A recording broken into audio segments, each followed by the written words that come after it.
Hello, everybody. Welcome back to another podcast. So, the Fast and Furious spin-off Hobbs and Shaw was released last weekend. Let's see how that movie did at the box office. Alright, let's jump right in. So coming in at number 1 is Hobbs and Shaw. It's the spin-off of the Fast and Furious franchise, which focuses on the characters of Dwayne Johnson and Jason Statham. This is the movie that's without Vin Diesel, obviously Paul Walker, who passed away, and other regular crew. And this movie is just about them, and it's still action-packed because, this franchise is known for fast cars, and I think somewhere along the way they turn into like a globe-trotting, spy adventure movies like, 007. So Hobbs and Shaw, this is a movie that could probably open up to somewhere in the 50 to 55 million range because, this movie, like I say, it's just focused on Johnson and Statham's characters, without the rest of the crew, Vin Diesel, etc. And I'm not sure how well this movie will do. But, this movie is anchored by Dwayne Johnson. His movies usually are pretty, dependable box office wise. And, Jason Statham is along for the ride. And supposedly he teams up well with Johnson. The movie is well reviewed at about 66% on Rotten Tomatoes right now and an A- cinema score. So that there's not a big disagreement between the audience who saw it and the professional critics, right? And this movie opened to 60 million, which is a bit higher than my 50 to 55 million projection. And it's surprising. Like I say, this is a dumb action summer action movie, and these movies are sort of review proof, and it has the Fast and Furious brand behind it, which is still lower. The 60 million opening is still lower than what the mainline Fast and Furious movies usually open to. Even though this is a spin-off, right? They couldn't pick a better team to spin off of, and that's Dwayne Johnson and Jason Statham. I mean, the budget is a bit high, 200 million, and they're gonna have to work extra hard to make that back. Overseas, already pulling 120 million overseas already for a worldwide total of 180 million. So it's getting close to its production budget. It's very possible it already opened in China, because I don't see the number for China at the box office mojo, but I'm sure the numbers is included in there. The country is included because what the countries reporting there, it doesn't add up to 120 million. So it's probably there, but let's see how it will hold up the second weekend. Alright, coming in number 2 is The Lion King. In its third weekend, it fell about 50% to pull in 38.5 million. Domestic gross is already 431 million, so which is it's doing very well domestically, and this is its third weekend. And the drop off is actually kind of low for such huge opening, right? Let's see, overseas, it already pulled in 764 million for a worldwide total about 1.2 billion. So yeah, nothing more to say about this live action adaptation. Well, it's not live action, it's CGI, it's computer graphic, it's just animated by computers. Reviews wise, it's probably not as good as the animated Disney classic hand-drawn animation by Disney way back when. But this is new technology. It looks great and all, but it's not as expressive as the animated version. But audience didn't seem to care, and they turned out for this one. Alright, number 3 is Quentin Tarantino's latest movie, Once Upon a Time in Hollywood. In its second weekend, it's dropped off about 51% from its opening weekend to pull in about 20 million. I mean, drop off is lower than I expect. I expect this movie to drop off huge, in the mid to high 50s range, right? But it, dropped off to the low, 51%, which is actually pretty good. Alright, this movie opened to this movie opened to 41.1 million, which is the highest opening for a Quentin Tarantino movie. And of course, having Brad Pitt and Leonardo DiCaprio in the same movie helped, right? They're two of the biggest stars in Hollywood today. And after 2 weeks, it already grossed domestically about 79 million. It hasn't opened overseas yet, but judging by previous Quentin Tarantino movies, it's going to do well, as well, because it's anchored. The movie's anchored by Leonardo DiCaprio and Brad Pitt. Number 4 is the latest Spider-Man movie, Far From Home. It dropped about 37% to pull in about 8 million in its 5th weekend. Domestic gross so far is 360 million, and let's see, overseas it pulled in 715 million for a worldwide total of about 1 billion. Spider-Man Far From Home is the highest grossing Spider-Man movie at 1 billion, right? But domestically it's third place and only about 13 million more from second place. We don't know if you'll catch up to the first Spider-Man's 403 million. But it's not out of the question, right? It's already there, like 40 million more to go to catch up to as the highest grossing Spider-Man domestically. But we'll see. Number 5 is Toy Story 4. It pulled in about 7.3 million in its 7th weekend. Domestic gross is 410 million. And let's see, worldwide, it pulled in about 959 million with 549 million that from overseas. Domestically, Toy Story 4 is just about like 6 million more to go to beat out Toy Story 3 as the top grossing Toy Story movie. But worldwide, it still has some like 40 plus more million to go to catch up to Toy Story 3's figure. Number 6 is the drama Yesterday, which features the soundtracks of the Beatles. I pulled in about 2.5 million in the 6th weekend. Drop off is actually pretty low, right? Around 20% from the previous weekend. Domestic gross is about 68 million. And let's see, worldwide, it pulled in 118 million with 51 million that from overseas. The budget is only about 26 million.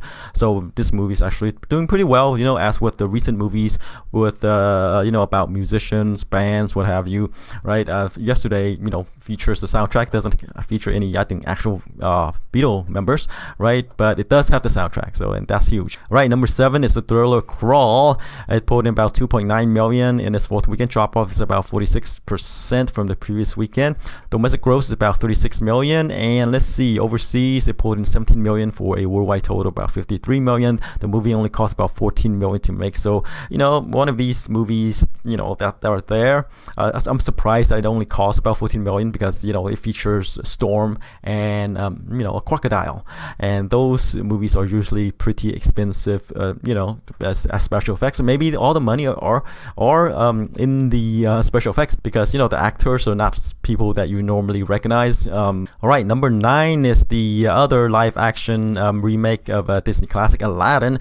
It pulled in about 2.1 million in its 11th weekend. Drop off is about 30% from the previous week, and domestic gross is 350 million, and overseas it pulled in 675 million for a worldwide total of about 1 billion. So it's another live action or remake of one of Disney's animated classic, which crossed the $1 billion barrier. Okay, closing out the top 10 is the horror movie Annabelle Comes Home, which is the third movie in the Annabelle series. It pulled in about 878k in the 6th weekend. Drop off is about 43% from the previous weekend. Domestic gross is about 78 million, and overseas it pulled in 144 million for a worldwide total of 215 million. And where this latest Annabelle ranked in the series is ranked 3rd domestically, behind Annabelle's 84, the original Annabelle's 84 million. And then worldwide, it ranks 3rd as well, again behind the original Annabelle's 257 million. So it still has some ways to go to catch up domestically and overseas. I'm not sure if you can catch up to Annabelle's roughly 85 million. Currently it's at 71 million, but the box office has slowed down to a trickle domestically. All right, that's it for the top 10. Let's move on to the new releases. So this weekend we're gonna have like 5 wide releases in theaters, and I think it's because all the major movies have, summer major movies have been released, and this is kind of respite for them, for the studios to release some of the smaller movies they have lined up, and they decided like this weekend is the one, before kids go back to school. So the biggest of which I believe is going to be Dora and the Lost City of Gold.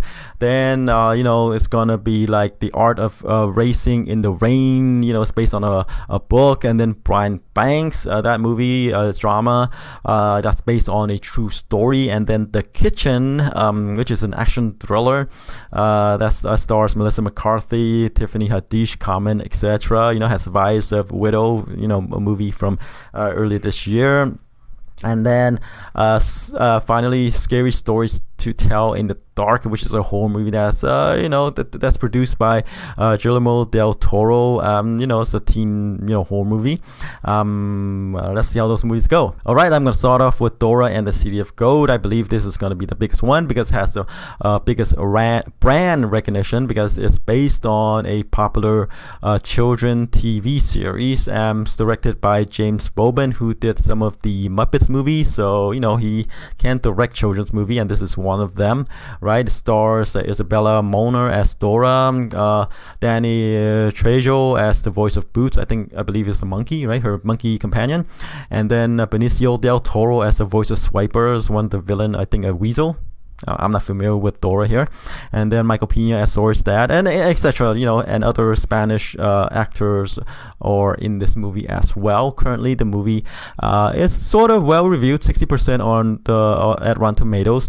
I expect the numbers to drop. If the movies don't usually start off well, the like 60% right now, it tends to drop as more reviews comes in, but it could stabilize at around 60%. Mid-50s is possible. And Dora is a children's property. It's targeted toward the kids, right? Very young ones. But in the live action here, they made her older, right? So they're going for the like the young to the young teens here for Dora and the Lost City of Gold. And if successful, of course they're going to make more Dora because there's there's more adventures to be had. So she's kind of like a very young teen, like Tomb Raider, right? Preteen Tomb Raider in this one. As a movie that's targeted toward the young, I'm not sure how well this one will be received because people who grew up watching Dora might not be interested in Dora anymore, right? So and because it's a crowded weekend, people could still catch up on The Lion King if they haven't seen it already, right? There's still Toy Story 4 for the young ones as well. What the appeal of Dora is obviously kids who watch the TV series, right?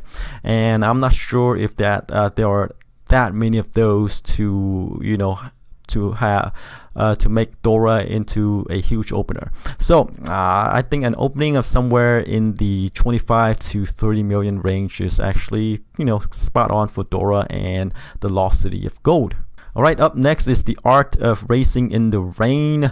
It's based on Garth Stein's novel about an aspiring race car driver and his dog Enzo. As he goes through life, married and have a kid, then life happens, tragedy, etc. And, just getting through life. And this movie stars Milo Ventimiglia, I believe, and Amita Seyfried, and Kevin Costner as the voice of the dog Enzo. Again, these book adaptations are hit and miss, right? I haven't heard of this book, so I think there's a lack of recognition there. It's because this movie sort of has a dog. It's kind of have a life-affirming message in this in the story, so I think that's why it got made. Of course, Kevin Costner is involved in this one, so of course they're gonna make it. It's worth a couple million in here and there at the box office. Having said that, this is kind of like a minor movie. Yeah, again, brand recognition is a problem right there. People are not going to turn out for this one because of star power, right? Or lack of star power, right? Kevin Costner has a voice, but he's not in the movie. I mean, he's not, his face is not in the movie, right? So I think this movie could probably open somewhere in the 5 to 10 million range. All right, up next is Brian Banks, about the title character who was accused of a crime he didn't commit and sent to jail, in his teens, right? Spends lost a lot of years behind bars, and with attorney's help, played by Greg Kinnear, and the California Innocence Project, right? He seeks to clear his name and to fulfill his dreams to play in the NFL. Right now, the movie has a 67% on Rotten Tomatoes. It's one of those feel-good dramas, right? But again, one of these movies that might not make a blip at the box office because Brian Banks is one of these movies which doesn't have a lot of star power in this one. Even though it's based on a true story, not many people might not hear about it or care. So because of that, I think the box office potential for Brian Banks is low. So 3 to 5 million opening for Brian Banks this weekend, could be at the lower end of that because, like I said, of the lack of star power and I guess awareness for this character. All right, up next is The Kitchen. Are we tired yet? There's still one more to go. So it stars Elizabeth Moss, Melissa McCarthy, and Domhnall Gleeson, Tiffany Haddish, Common, and others. Right? It's based on a comic book about mob wives, whose partners are in jail, and then they sort of take over their roles, and they took over a Hell's Kitchen neighborhood in New York. Right? So it has some widow wives here. Widows is a movie earlier this year, about wives of widows of some mobsters who go out to rob them because the big head bad guy wants the money back, right? Anyway, but this movie has some comedians in this one, right? Tiffany Haddish, Melissa McCarthy, those are known for their comedies. This is more of a serious movie, right? I'm sure there are some funny moments in here as well. But again, this movie is kind of like released in a crowded theater at the time where all these movies are being released, and there are some leftovers as well, popular leftovers. And again, this is not playing to the strengths of Melissa McCarthy and Tiffany Haddish. So this is more of a drama than like a comedy, straight comedy, right? But it has some names, unlike Brian Banks and The Art of Racing in the Rain. The Kitchen has recognizable names. Right, so that's a huge benefit for movies that might lack awareness, right? The Kitchen is the directorial debut of Andrea Berloff, who wrote, Straight Outta Compton, I believe. And with the name recognition alone, I think this movie could probably open somewhere in the 8 to 10 million range this weekend.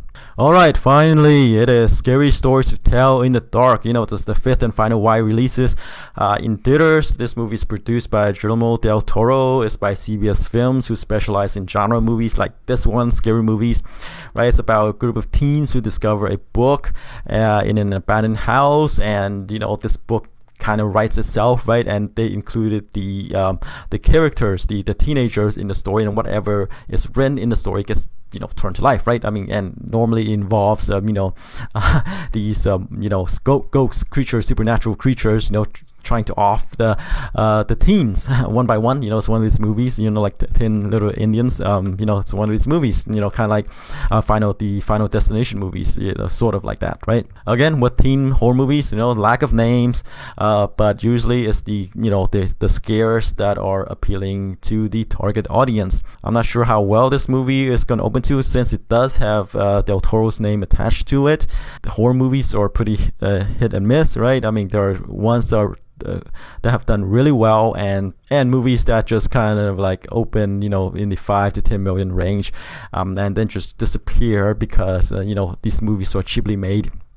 They'll target the opening weekend, and then they just go on streaming and home videos, right?